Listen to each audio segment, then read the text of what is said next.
ఇప్పుడైతే ముందుగా stove on చేసుకుందాం. బాండిలో ఆయిల్ పోసుకొని పెట్టుకోవాలి. డీప్ ఫ్రైకి సరిపడా పోసుకోవాలి.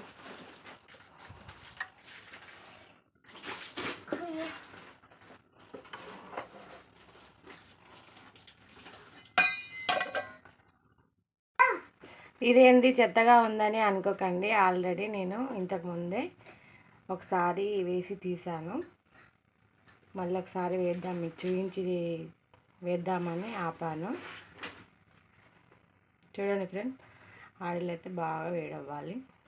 చూడండి ఫ్రెండ్స్, ఆయిల్ అయితే వేడైంది. మనం ఇది ఫ్రై చేసుకుందాం. చూడండి, కాసేపు ఇలా అవుతుంది.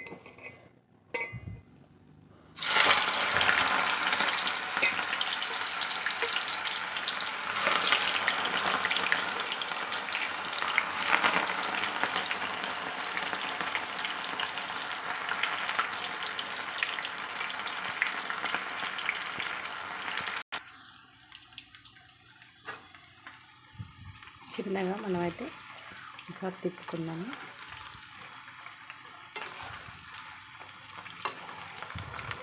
ఇదే రెసిపీని దీన్ని మంచిగా ఫ్రై అయిన తర్వాత మనం మంచూరియా కూడా చేసుకోవచ్చండి. అది నెక్స్ట్ ప్రాసెస్లో చేసి చూపిస్తాను మీకు. ఇప్పుడైతే మనం దీన్ని గోబీ మంచూరియా లాగా చాలా విధాలుగా చేసుకోవచ్చు. ఈరోజు అయితే మనం కాలీఫ్లవర్తో పకోడీ అయితే చేసుకున్నాం. మంచిగా ఫ్రై అవ్వాలి. నేను అందరూ రెస్టారెంట్లో అయితే కలర్ వేస్తారు, మనమైతే కలర్ వేసుకోలేదు, నార్మల్గానే చేసుకున్నాం. చూడండి, గోల్డెన్ కలర్ రావాలి. చూడండి ఫ్రెండ్స్, చాలా బాగా రోస్ట్ అయింది, బాగా వేగిపోయింది. ఇప్పుడైతే వీటిని మనం ఒక ప్లేట్లోకి అయితే తీసుకున్నాం.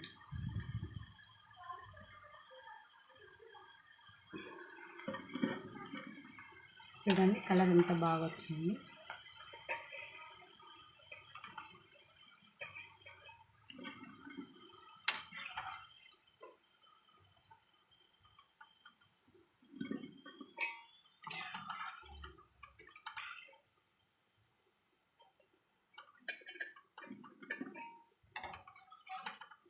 దీంట్లో ఏ కలర్స్ యూజ్ చేయలే కాబట్టి మనం అనుకున్న కలర్ వచ్చింది.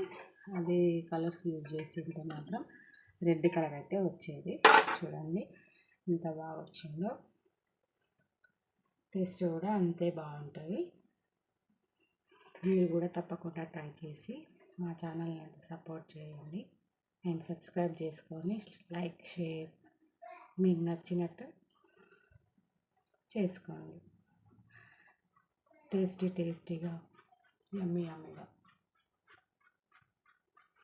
ఈవినింగ్ టైంలో స్నాక్స్ చాలా బాగుంటుంది.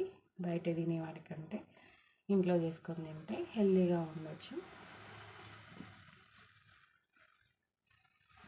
Thank you for watching. Subscribe.